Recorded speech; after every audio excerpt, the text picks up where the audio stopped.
વાવણી સમયે છોટાઉદેપુરના ખેડૂતો ખાતર માટે રજળપાટ કરવા મજબૂર બન્યા છે। મહિલાઓને પણ ખાતર માટે વલખા મારવાનો વારો આવ્યો છે। એક તરફ છોટાઉદેપુર સુધી મેઘરાજાની એન્ટ્રી થઈ ગઈ છે। વાવણી કામમાં કેટલાક ખેડૂતો જોતરાઈ ગયા છે તો કેટલાક ખેડૂતોએ વાવણીની તૈયારી શરૂ કરી દીધી છે, પણ વાવણી માટે આ પંથકના ધરતીપુત્રોને ખાતર માટે વલખા મારવા પડી રહ્યા છે। છોટાઉદેપુર જિલ્લાના ખેડૂતો હાલ ભારે મુશ્કેલીનો સામનો કરી રહ્યા છે।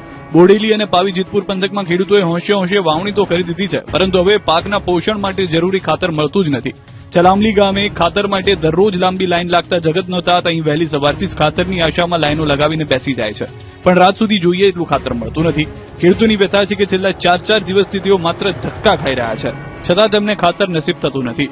બોડેલી અને પાવી જેતપુર તાલુકામાં કપાસ સહિતના પાકોનું મોટા પ્રમાણમાં વાવેતર થયું છે। મોંઘા બિયારણ લાવીને ખેતરોમાં વાવણી તો થઈ ગઈ છે, પરંતુ જો હવે સમયસર ખાતર નહીં મળે તો આ મહામૂલો પાક નિષ્ફળ જવાનો ડર ખેડૂતોને સતાવી રહ્યો છે। એક તરફ કુદરતની અનિશ્ચિતતા અને બીજી તરફ ખાતરની અછતના કારણે ખેડૂતો હવે તંત્ર પાસે એક જ માંગ કરી રહ્યા છે કે તાત્કાલિક ધોરણે ખાતરનો પૂરતો જથ્થો ઉપલબ્ધ કરાવવામાં આવે, જેથી તેમની મહેનત પર પાણી ન ફરે।